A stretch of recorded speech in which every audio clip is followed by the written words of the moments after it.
Tonight, after the royal secret mission, what happened next? Chris Rogers, ITV Tonight programme. Good morning, Mr Miliband. The British government stands for very high standards of treatment of all children, and that's something that we seek to uphold, not just at home, but internationally. Putting our findings to the foreign governments. The Duchess of York wanted to go to Turkey to help, not point fingers. She wants to see what she can do. We didn't ask money from the Duchess of York, who I don't know who invited her and what she wanted to do in Turkey. And a journey that changed two princesses forever. There is a cycle here, and to make a difference, you have to break the cycle. You go into that situation and you have to do something.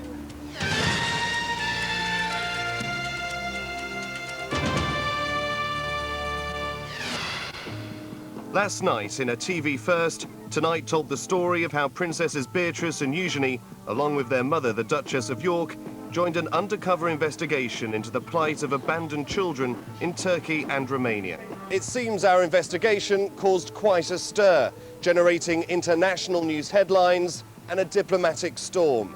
Earlier today, our Foreign Secretary, David Miliband, held a joint press conference with his Turkish counterpart, and our programme dominated the agenda. We did discuss the TV programme that was screened last night, and the second episode of which is screened tonight. Foreign Minister explained to me the very strong commitment of the government in Turkey to raise standards of support for all children.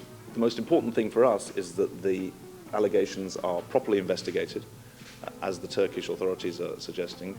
The Turkish government had initially suggested it might take legal action to stop last night's broadcast. But human rights campaigners have welcomed our decision to reveal the horrors that some children face. In tonight's programme, we confront the Romanian and Turkish governments with our dramatic footage. Last night's investigation began with Zeytinburnu, a children's institution in a suburb of Turkey's largest city, Istanbul. American aid workers had reported concerns to us about the care offered at this facility, so we used hidden cameras to record the Duchess's and Princess Eugenie's visit. This place is home to around 60 children with varying disabilities. During our visit, we saw many distressing sights. This girl had been dressed with her hands and arms inside her top, almost in a straitjacket. The answer was yes. We saw repetitive behaviour displayed by many of the children. And he was abandoned by his family. This little boy rocked himself repeatedly, except when the Duchess started to speak with him. As soon as she turned away and the attention was withdrawn, he began rocking again. The visit left a clear mark on the young princess.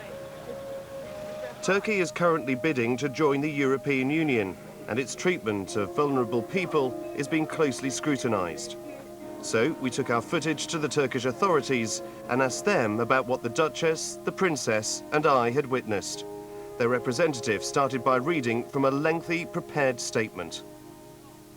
First of all, we shouldn't forget that these institutions are not orphanages. They are institutions for mentally disabled, and any person who has tiny little wisdom and conscience can understand that. But we take the allegations seriously. Many international organizations, including the Council of Europe, express their satisfaction about our institutions.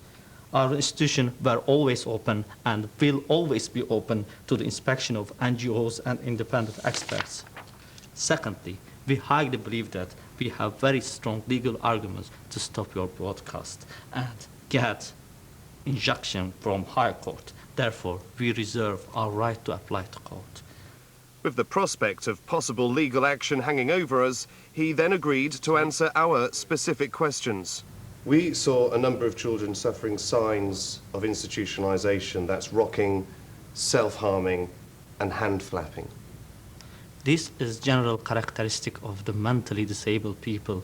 This is not the sign of the institutionalizing. We are taking every kind of measure to prevent institutionalization, and they are having lots of social activities in outside and in the complex and outside of the complex. We showed our pictures to a British psychologist. The reason they're rocking is that they need to be comforted and nothing else works. They cry, nobody ever comes. So what do they do instead? They rock to try and soothe themselves, to try and do something with their distress level. Although we filmed this girl restrained at the Zeytinburnu home, the Turkish spokesman denied this had happened in this institution. What's happening there is a type of extraordinary confinement. You know, just think of the effects of not being able to explore your environment. So that child is left there, well, with nothing going on, not able to move, not able to walk, talk, interact, deal with anyone.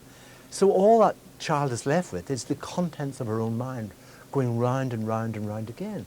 So, you know, I mean, that is deprivation of the most extreme kind.